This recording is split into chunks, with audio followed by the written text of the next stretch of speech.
नमस्कार दोस्तों, मैं शौर्यपुरी, सहायक आचार्य, राजकीय महाविद्यालय घुड़ा। आज का हमारा जो टॉपिक है वो बहुत ही इम्पोर्टेंट टॉपिक है। कंपटीशन एग्ज़ाम, बीए, एमए आदि एग्ज़ाम में बहुत सारे क्वेश्चन इस टॉपिक से पूछे जाते हैं। आज का जो टॉपिक है वो है हमारा राष्ट्रीय आय, नेशनल इनकम। तो किसी भी देश की अर्थव्यवस्था है, उसकी आर्थिक प्रगति का अनुमान उस देश में उत्पादित सभी वस्तुओं और सेवाओं, जितनी गुड्स और सर्विस, जितना उत्पादन गुड्स और सर्विस का होता है उसके मूल्य से लगाया जाता है। राष्ट्रीय आय की सहायता से हम उस दो देश जैसे Bharat Pakistan, Bharat Germany, England America, दो देशों के आर्थिक विकास की तुलना भी कर सकते हैं। राष्ट्रीय आय के अध्ययन का महत्व अल्पकालीन और दीर्घकालीन दोनों दृष्टियों से होता है। अल्पकाल में तो हम ये देख सकते हैं कि आर्थिक मंदी हो रही है या तेज़ी हो रही है। आर्थिक मंदी का मतलब होता है वस्तु और सेवाओं की कीमतें गिर रही है। तेज़ी का मतलब होता है मुद्रास्फीति की दशा हो, अर्थात जैसे हम कह सकते हैं व्यापार चक्रों का अध्ययन या अल्पकालीन उतार चढ़ाव के अंतर्गत किया जाता है। तथा दीर्घकालिक परिवर्तनों में हम आर्थिक विकास की दर ज्ञात कर सकते हैं। अतः तो हम स्पष्ट रूप से कह सकते हैं कि आज के युग में राष्ट्रीय आय के अध्ययन का महत्व काफ़ी बढ़ गया है। इस देश के राष्ट्रीय आय के द्वारा ये रोजगार से, उपभोग से, उत्पादन से सबसे संबंधित है, सबसे इसका गहरा संबंध होता है। तो राष्ट्रीय आय से संबंधित कुछ मूल अवधारणाओं पढ़ने से पहले आपको ये पता होना चाहिए कि किस प्रकार राष्ट्रीय उत्पत्ति या राष्ट्रीय आय, उत्पत्ति और राष्ट्रीय व्यय, ये तीनों एक दूसरे के हमेशा क्या होते हैं, बराबर होते हैं। और ये मैंने पिछले एक बार वीडियो में बताया था कि राष्ट्रीय आय कैसा चर है, स्टॉक या फ्लो। तो राष्ट्रीय आय कैसा चर है, फ्लो, प्रवाह चर है, एक प्रकार का प्रवाह चर है। तो राष्ट्रीय आय क्या होती है, इसका चर्चा हम विस्तार से इस वीडियो के अंतर्गत करेंगे। राष्ट्रीय आय किसी देश में, किसी भी कोई भी अर्थव्यवस्था, कोई भी देश एक वर्ष में, ये एक जो वर्ष है वो एक लेखा वर्ष है।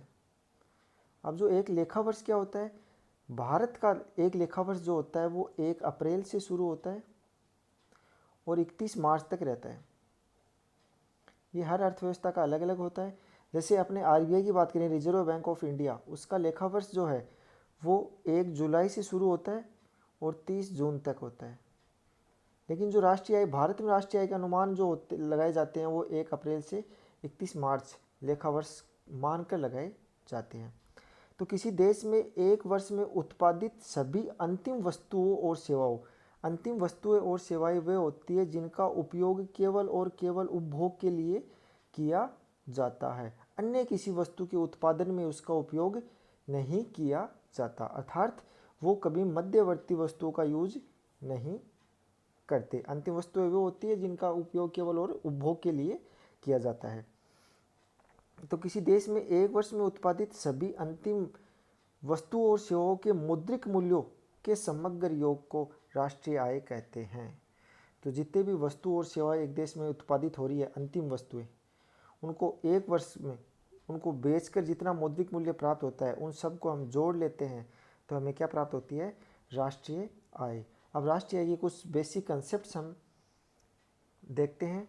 इन कंसेप्ट को ध्यान से पढ़ना, क्योंकि अगर ये क्लियर हो गए तो राष्ट्रीय आय को समझने में और राष्ट्रीय आय के जो कंपटीशन एग्जाम में जो क्वेश्चंस आते हैं उनको सोल्व करने में अपने को काफ़ी आसानी होगी। तो सबसे पहली जो टर्म है वो है राष्ट्रीय और घरेलू। नेशनल और डोमेस्टिक में क्या फ़र्क होता है। तो राष्ट्रीय क्या होता है, राष्ट्रीय का संबंध केवल सामान्य निवासी से है। दो वर्ड होते हैं, एक तो सामान्य निवासी और एक असामान्य निवासी। अब देखना, देश का कोई भी सामान्य निवासी कौन होगा, तो सामान्य निवासी वह व्यक्ति होता है जो सामान्यतः उस देश में निवास करता हो तथा उसका आर्थिक हित उस देश के साथ जुड़ा हुआ हो।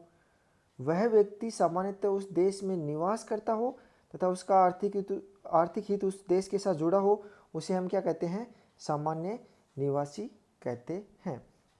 या फिर अपन कह सकते हैं कोई व्यक्ति किसी देश में 1 वर्ष से अधिक रह जाए तो वो उस देश का क्या हो जाएगा, सामान्य निवासी हो जाएगा। और असामान्य निवासी जो भी विदेशी जो है, या फिर उसको बोल सकते हैं गैर सामान्य निवासी, असामान्य भी, या जो प्रॉपर वर्ड है वो है गैर सामान्य निवासी। जो विदेशी होते हैं उनको बोलते हैं हम गैर सामान्य निवासी। तो राष्ट्रीय का संबंध किससे है, केवल और केवल सामान्य निवासियों से, अर्थात वो उस देश में रहकर वस्तुओं और सेवाओं को उत्पादन करने में सहायता करता है या उस देश का आर्थिक हित करता है। तो इसका संबंध केवल और केवल सामान्य निवासियों से है। घरेलू, जिसको हम डोमेस्टिक कहते हैं, इसके अंतर्गत सामान्य निवासी तथा गैर सामान्य निवासियों में अंतर नहीं करते हैं। इसके मतलब घरेलू के अंदर दोनों शामिल होते हैं, एक तो सामान्य निवासी भी शामिल होंगे और गैर सामान्य निवासी भी शामिल होंगे। अब देखना राष्ट्रीय, एक्चुअल में राष्ट्रीय निकालते कैसे हैं। तो राष्ट्रीय अगर अपने को निकालना हो तो अपन क्या करते हैं, जो घरेलू होता है कि देश के सामान्य निवासी और गैर सामान्य निवासी दोनों मिलाकर जितना राष्ट्रीय आय में योगदान देंगे उसको जोड़ लेते हैं, प्लस विदेशों से प्राप्त शुद्ध साधन आय। विदेशों से प्राप्त शुद्ध साधन आय का मतलब होता है अपने देश के नागरिकों द्वारा विदेशों में प्राप्त साधन आय माइनस विदेशियों के द्वारा अपने देश में प्राप्त साधन आय। उन दोनों को अगर घटा लेंगे तो हमें प्राप्त होगी विदेशों से प्राप्त शुद्ध साधन आय। देखो यहाँ लिख रखा है विदेशों से प्राप्त शुद्ध साधन आय, इसको बोलते हैं net income from abroad, NFIA से डिनोट करते हैं NFIA, net factory income from abroad. हमारे निवासियों द्वारा विदेशों से प्राप्त साधन आय, अर्थात कहने का मतलब भारत के कोई लोग हैं और वो सऊदी अरब में रह रहे हैं, ठीक है, तो लोग रह रहे हैं इसका मतलब वो वहाँ मजदूरी कर रहे हैं, तो वो वहाँ साधन हो गए। मजदूर एक साधन है, श्रम जो एक साधन होता है, तो उन साधनों से जो आय मिल रही है अर्थात जो मजदूरी भारत में लेके आ रहे हैं। दूसरा, भारत में रह रहे गैर निवासी, कुछ बाहर के लोग भारत में भी रह रहे हैं, वो अपनी आय विदेशों में ले जा रहे हैं, अर्थात उन दोनों के अंतर को हम क्या कहेंगे, net factor income from abroad. अब देखना, अब घरेलू की बात करें तो घरेलू कैसे निकालेंगे। घरेलू अगर अपने निकालना हो तो हम क्या करेंगे, राष्ट्रीय और इसको इधर ले आएंगे। राष्ट्रीय में से क्या निकल जाएगा, अगर NFIA net factor income from abroad अगर घटा दिया जाए तो हमें क्या प्राप्त हो जाएगा, घरेलू प्राप्त हो जाएगा। नेशनल को N से डिनोट करते हैं और घरेलू को D से, और NFIA है net factor income from abroad. तो नेशनल इज इक्वल टू, राष्ट्रीय निकालना हो तो घरेलू प्लस NFIA। NFIA क्या होता है, अपने देश के निवासियों के द्वारा विदेशों से प्राप्त साधन आय, और विदेशियों के द्वारा अपने देश में प्राप्त साधन आय को आपस में घटा लिया जाए तो हमें प्राप्त होती है विदेशों से प्राप्त शुद्ध साधन आय। तो अगर नेशनल में डोमेस्टिक में NFIA जोड़ लेंगे तो हमें क्या प्राप्त होगा, नेशनल प्राप्त होगा। और हमें अगर नेशनल दिया हो और डोमेस्टिक निकालना हो तो हम क्या करेंगे, नेशनल में से माइनस कर लेंगे किसको, NFIA net factory income from abroad, तो हमें क्या प्राप्त हो जाएगा, डोमेस्टिक या घरेलू प्राप्त हो जाएगा। यहाँ तक समझ में आ गया होगा। नेक्स्ट जो अवधारणा है वो है ग्रोस और नेट। शकल क्या होता है और शुद्ध क्या होता है। अब हम शकल किसको कहेंगे और शुद्ध किसको कहेंगे। ग्रोस का मतलब होता है टोटल और नेट का मतलब होता है, जैसे अपन फॉर एग्जांपल एक व्यक्ति को सैलरी मिलती है 10,000 रुपये, वो उसकी कितनी ग्रोस सैलरी 10,000 रुपये है, और उसको अपन जनरली पूछते हैं तेरे को हाथ में कितने रुपए से मिलते हैं, अर्थात उसकी नेट शुद्ध इनकम कितनी है, 6,000 रुपये। 4,000 रुपये क्या कर लिए गए, उसके कोई काट लिए गए, जैसे पेंशन के लिए काट लिए जाते हैं, स्टेट इंश्योरेंस के लिए पैसे काट लिए जाते हैं, तो वो क्या होती है उसकी शुद्ध आय। तो ग्रोस और नेट में क्या डिफरेंस होता है, एक एग्जांपल और लेते हैं। मान लो मैंने 2019 में एक कार खरीदी और वो है 10 लाख रुपए की। एक कार कितने की है, 10 लाख रुपए की। अब 2021 में मैं उसे बेचना चाहूँ तो उसका मुझे कितने लाख रुपए मिलेंगे, मान लो 6 लाख रुपए। तो कितने रुपयों का ह्रास हुआ, कितने रुपयों का ह्रास हुआ, 4 लाख रुपयों का। अर्थात इसकी ग्रोस कितनी थी, 10, नेट कितनी है, 6। तो ये क्या है, 4, ये है उसका मूल्य ह्रास, उसका मूल्य ह्रास की। अर्थात मतलब क्या हुआ, इन 2 सालों में मैंने इस कार का उपभोग किया, इस कार का प्रयोग किया, प्रयोग करने के कारण इस कार में क्या हो गई, मूल्य ह्रास हो गया, इस कार की घिसावट हो गई, ये कार पुरानी हो गई। तो इस पुरानी होने के कारण इसका मूल्य इतना कम हो गया है। तो देखो, सकल व शुद्ध धारणाओं में प्रमुख अंतर का आधार जो है वो है स्थायी पूंजी उपभोग। स्थायी पूंजी का उपभोग, स्थायी पूंजी क्या थी, कार जो मैंने यूज़ की थी 10 लाख की, उसका मैंने उपभोग किया 2 साल तक, फिर वो कितने में बिकी, 6 लाख तक। या उस 2 साल में उसका क्या हो गया, घिसावट हो गई, उसका मूल्य ह्रास हो गया। या इसे बोलते हैं पूंजी उपभोग भत्ता, कि ये 10 लाख की कार को मैंने उपभोग किया, उसके कारण उसका मूल्य में कुछ कमी हो जाएगी। तो शक्ल में से घिसावट व निकाल देने पे जो प्राप्त होता है उसे क्या कहते हैं, शुद्ध। अर्थात ग्रोस में से अगर हम डेप्रिसिएशन इसको बोलते हैं, मूल्यह्रास को, डेप्रिसिएशन निकाल दें तो हमें क्या प्राप्त होती है, नेट इनकम प्राप्त होती है। अगर हमें क्या निकालना हो, ग्रोस निकालना हो, तो हम क्या करेंगे, नेट में जोड़ देंगे किसको, मूल्यह्रास को। सीधी सी बात है। ग्रोस कितनी थी, 10 लाख, मूल्यह्रास कितने का हुआ, 4 लाख। कितने, नेट इनकम कितनी होगी उस कार की, 6 लाख रुपए।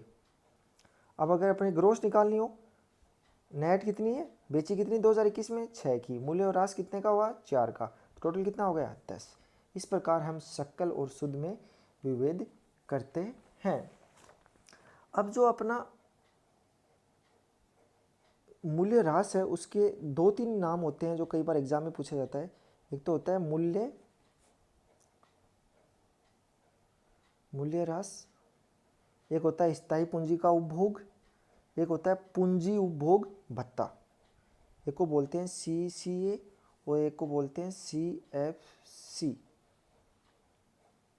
ये तो हो गया पूंजी कैपिटल कंजप्शन अलाउंसेस, और ये हो गया स्थायी पूंजी का उपभोग, fixed capital consumption of fixed capital. CFC या CCA से भी इसे डिनोट करते हैं। अब नेक्स्ट जो धारणा है वो बहुत ही इंपॉर्टेंट है, ये है बाजार कीमत और साधन लागत। साधन या उसको बोलते हैं अपन कारक लागत। बाजार कीमत कौन सी होती है और साधन लागत कौन सी होती है। अब इसको समझने के लिए अपन एक एग्जांपल लेते हैं। मान लो ये एक उद्योग है, उद्योग में क्या हो रहा है, किसी वस्तु का उत्पादन हो रहा है। मान लो सीमेंट का उत्पादन हो रहा है, सीमेंट एक वस्तु है, उसका उत्पादन हो रहा है। तो उत्पादन करने के लिए हमें क्या आवश्यकता होगी, उत्पादन के साधनों की। उत्पादन के साधन कौन कौन से होते हैं, भूमि, पूंजी, श्रम और उद्यमी। ये उत्पादन के 4 साधन जनरली इकोनॉमिक्स में पढ़े जाते हैं। इन साधनों को, ये साधन जब अगर ये उद्योगपति काम में लेगा तो इन साधनों को क्या देना पड़ेगा, उसकी कीमत देनी पड़ेगी या उसका प्रतिफल देना पड़ेगा। तो भूमि को तो वो क्या देगा, लगान देगा। पूंजी को क्या देगा, ब्याज देगा। श्रम को क्या देगा, मजदूरी देगा। और उद्यमी को क्या देगा, लाभ देगा। तो एक निवेशक या एक उद्योगपति लगान, ब्याज, मजदूरी और लाभ के रूप में क्या देता है, कीमतें चुकाता है। अब मान लो फॉर एग्जांपल उस सीमेंट की फैक्ट्री में 1 kg सीमेंट बनाने के लिए, 1 kg सीमेंट बनाने के लिए 5-5 रुपये मजदूरी, 5 रुपये मजदूरी, 5 रुपये ब्याज, 5 रुपये लगान और 5 रुपये लाभ के दिए गए हैं। अर्थात उसकी कुल लागत कितनी हो गई, 20। तो ये होती है साधन लागत। ये क्या होती है, साधन लागत होती है। अर्थात किसी वस्तु का उत्पादन के साधनों को दिए गई कीमतों को अगर जोड़ लिया जाए तो हमें क्या प्राप्त होगी, उस वस्तु की साधन लागत प्राप्त होगी। अब देखना बाजार कीमत कौन सी होती है। अब ये फैक्ट्री में उत्पादन हो गया 1 kg का, ठीक है, 1 kg सीमेंट, उसकी लागत कितनी लग गई, 20 रुपये लग गई, ठीक है। अब हम क्या देखते हैं, जब इसे मार्केट में बेचता है तो इस 20 रुपये पे या तो सरकार क्या करेगी, टैक्स लगाएगी। अगर टैक्स लगाती है, मान लो 5-10 रुपये इस पर टैक्स लगाती है गवर्नमेंट, क्या लगाती है, 10 रुपये टैक्स, तो पहले लागत कितने रुपए थी उसकी, 20 रुपये, अब कितनी हो गई, 30 रुपये, ठीक है। तो 20 और 30, या तो वो सरकार उस पर टैक्स लगाएगी, या सरकार क्या कर सकती है, उसको सब्सिडी भी दे सकती है, उसे अनुदान दे दे। जो फैक्ट्री का मालिक है वो कह दे कि मुझे सब्सिडी की आवश्यकता है, तो उस उद्योग को बचाने के लिए, उस उद्योग के संरक्षण के लिए, बढ़ावा दे, उस उद्योग या सीमेंट उद्योग को बढ़ावा देने के लिए मान लो सरकार 10 रुपये या 5 रुपये सब्सिडी दे दे, तो सब्सिडी दे देगी तो वो लागत से क्या हो जाएगी, कम हो जाएगी। तो अब कुल लागत कितनी हुई, 20 + 10 30 - 5 कितने हो गई, 25 रुपये। ये क्या हो गई, ये उसकी मार्केट प्राइस हो गई। अर्थात हमने क्या पढ़ा है, 20 जो पहले लागत थी जो साधनों को दी गई, 5 + 5 + 5 + 5, ये उत्पादन के चारों साधनों को दे दी गई, प्लस उसमें इनडायरेक्ट टैक्स, अप्रत्यक्ष कर, सरकार जो कर लगाती है वस्तु और सेवाओं के उत्पादन पे, आजकल तो जीएसटी आ गया है, उसको अप्रत्यक्ष कर, जीएसटी भी एक प्रकार का क्या है, अप्रत्यक्ष कर है। और अप्रत्यक्ष कर वह होता है जिसका वितरण उपभोक्ता और उत्पादक दोनों पे उसका भार पड़ता है। तो ये इनडायरेक्ट टैक्स माइनस सब्सिडी, अर्थात ये क्या थी उसकी, फैक्टर कॉस्ट थी, अर्थात साधन लागत, फैक्टर बोलते हैं साधन को, ये उसकी क्या थी, साधन लागत। उसमें क्या जोड़ दिया, इनडायरेक्ट टैक्स जोड़ दिया, इनडायरेक्ट टैक्स जोड़ दिया, आईटी बोल रहा हूँ, लिख रहा हूँ मैं इसको, माइनस उसमें से क्या घटा दिया, सब्सिडी घटा दी। तो हमें क्या प्राप्त हो गई, जो बाजार में बेचेगा, कितने रुपए में बेचेगा बाजार में, 25 रुपये में, तो हमें क्या प्राप्त हो गई, मार्केट प्राइस प्राप्त हो गई। अब देखना परिभाषा, बाजार कीमत की धारणा से अभिप्राय उस कीमत से है जिस पर बाजार में वस्तु और सेवाएं बेची जाती है। इसके विपरीत साधन लागत की धारणा से अभिप्राय एक फर्म के लिए उत्पादन के साधनों की लागतों से है। उत्पादन की साधनों की लागत मैंने बता दी आपको। बाजार कीमत में, अब देखना, ये बाजार कीमत है, मार्केट प्राइस। इस बाजार कीमत हमें अगर निकालनी हो तो हम क्या करेंगे, साधन लागत कौन सी लगी थी, 20 रुपये। 20 रुपये कैसे लगे थे, थोड़ा रिपीट करो उसको, 5 रुपये मजदूरी, जो साधन था मजदूर, भूमि को लगान दिया, पूंजी को ब्याज दिया, उद्यमी को लाभ दिया, ये 20 रुपये लग गए, ये साधन लागत, प्लस अप्रत्यक्ष कर, इनडायरेक्ट टैक्स कितना रुपये लगा था उस टाइम, 10 रुपये, माइनस सब्सिडी, माइनस आर्थिक सहायता, इसको बोलते हैं अनुदान, सब्सिडी, तो हमें क्या प्राप्त हो जाएगी, मार्केट प्राइस प्राप्त हो जाएगी। तो market price is equal to factor cost plus indirect tax minus subsidy. तो इसको पढ़ो, बाजार कीमत में अप्रत्यक्ष कर व आर्थिक सहायता शामिल होती है, साधन लागत में ये शामिल नहीं होती, क्योंकि साधन लागत तो अपने आप में अकेली होती है। अब बाजार कीमत निकालनी हो तो इसको जोड़ना पड़ेगा, टोटल को, अप्रत्यक्ष कर को जोड़ना पड़ेगा और आर्थिक सहायता को घटाना पड़ेगा। अब अप्रत्यक्ष कर और आर्थिक सहायता परस्पर विरोधी होते हैं, ये जनरल सी बात है। अप्रत्यक्ष कर तो वसूला जाता है और आर्थिक सहायता सरकार के द्वारा प्रदान की जाती है। तो एक तो 10 रुपये छीने जा रहे हैं और 5 रुपये उसे वापस दिए जा रहे हैं, तो दोनों एक दूसरे के विरोधी हो गए। प्रत्यक्ष करों के फलस्वरूप वस्तु और सेवाओं की कीमतों में वृद्धि होती है, सीधी सी बात है। जो अप्रत्यक्ष कर लगते हैं उसके कारण तो कीमतों में क्या हो जाएगी, वृद्धि हो जाएगी। और मान लो सब्सिडी नहीं देता, 20 रुपये पहले लग रहे थे और 10 रुपये, तो कीमत बढ़ गई, कितनी हो गई, 30 रुपये हो गए मार्केट प्राइस। और आर्थिक सहायता के फलस्वरूप कीमतों में क्या होती है, कमी। और मान लो टैक्स नहीं लेता और केवल सब्सिडी देता तो 20 - 5, सब्सिडी 5 ही तो थी, तो कितने रुपए लगती, कीमत क्या हो जाती, कम हो जाती। तो market price is equal to factor cost plus indirect tax minus subsidy. और अगर हमें फैक्टर कॉस्ट निकालनी हो सीधी, साधन लागत, तो हम क्या निकालेंगे, मार्केट प्राइस अगर अपने दे रखी हो तो हम क्या करेंगे, ये बाजार कीमत थी, हमें फैक्टर कॉस्ट निकालनी है, तो हम जस्ट उसका उल्टा कर देंगे, इधर इनडायरेक्ट टैक्स को इधर लाएंगे, minus indirect tax plus subsidy. ये इस साइड में आएगा तो ये जो प्लस का निशान है वो माइनस का हो जाएगा, या माइनस का निशान है वो प्लस का हो जाएगा। अगर साधन लागत निकालनी हो तो बाजार कीमत माइनस अप्रत्यक्ष कर प्लस आर्थिक सहायता। इसको रटना नहीं है, इसको समझना है एग्जाम्पल के द्वारा।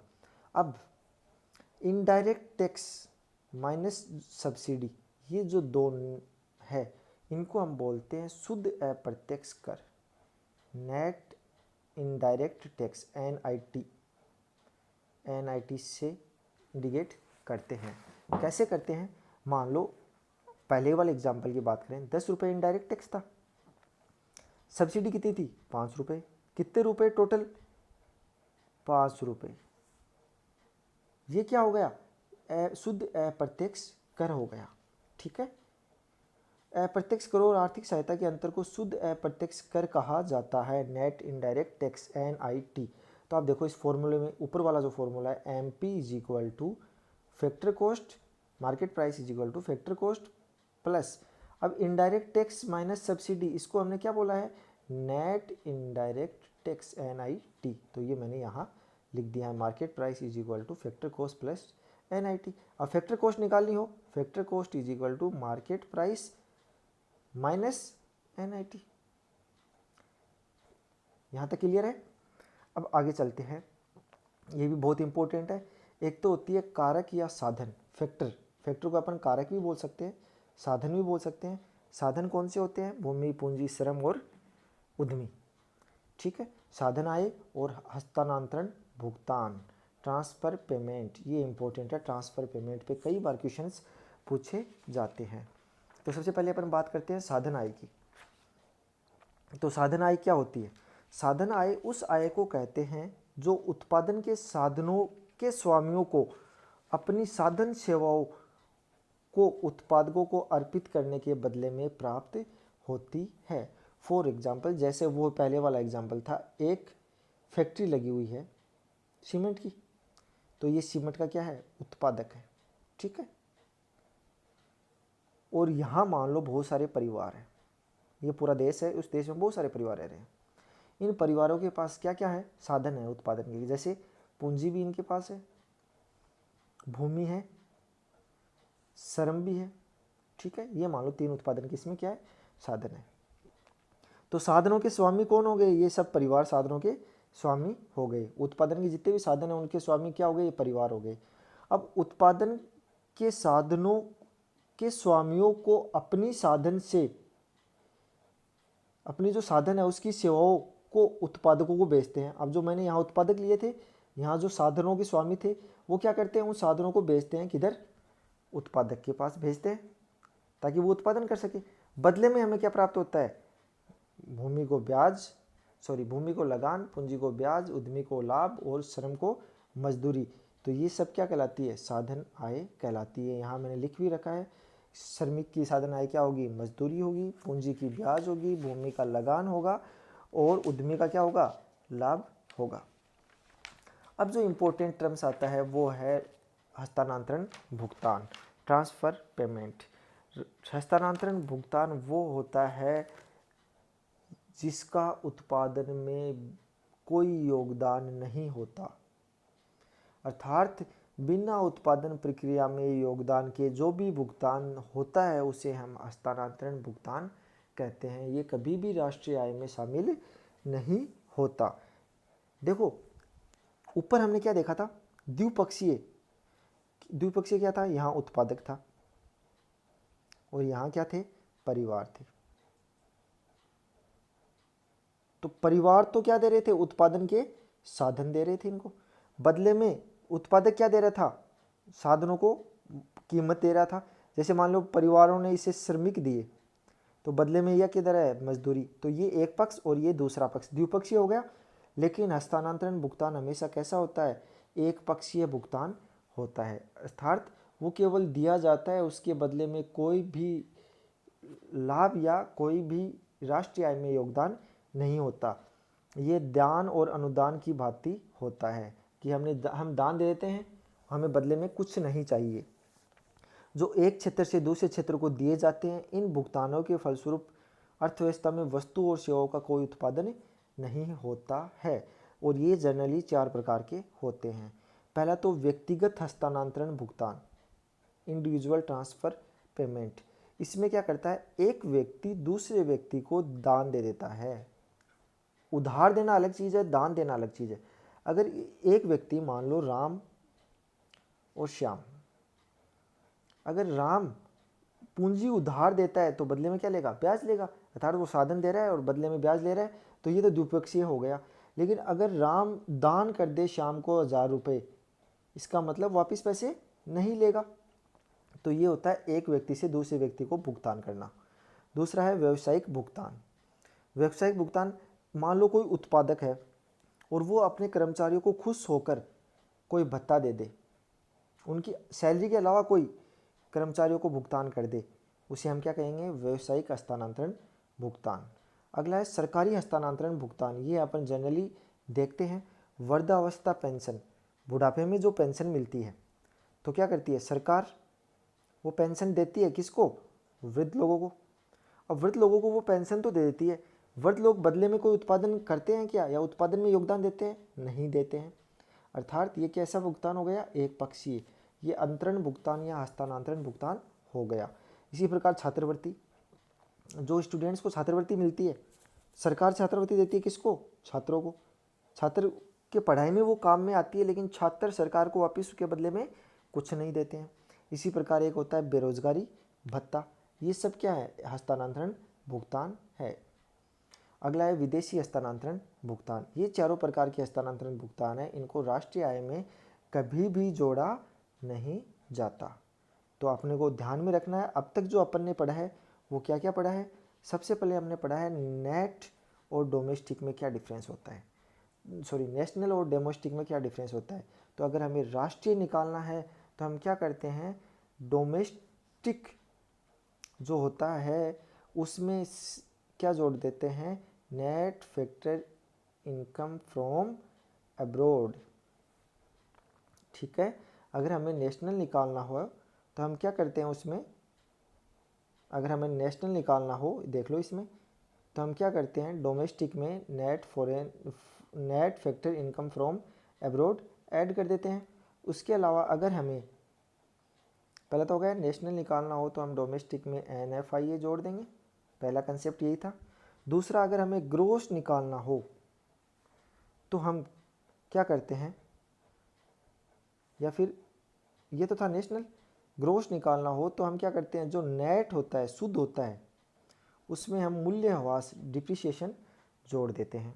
ठीक है, तीसरा जो हमने अभी पढ़ा था वो क्या पढ़ा था, अगर हमें मार्केट प्राइस निकालनी हो, बाजार मूल्य, तो हम क्या करते हैं, जो साधन लागत होती है उसमें इनडायरेक्ट टैक्स जोड़ देते हैं, माइनस सब्सिडी घटा देते हैं, और इसको एक साथ भी हम बोल सकते हैं नेट इनडायरेक्ट टैक्स, शुद्ध अप्रत्यक्ष कर। अब नेक्स्ट वीडियो में जो बाकी कंसेप्ट बाकी बचे हैं उसको हम विस्तार में चर्चा करेंगे। Thank you.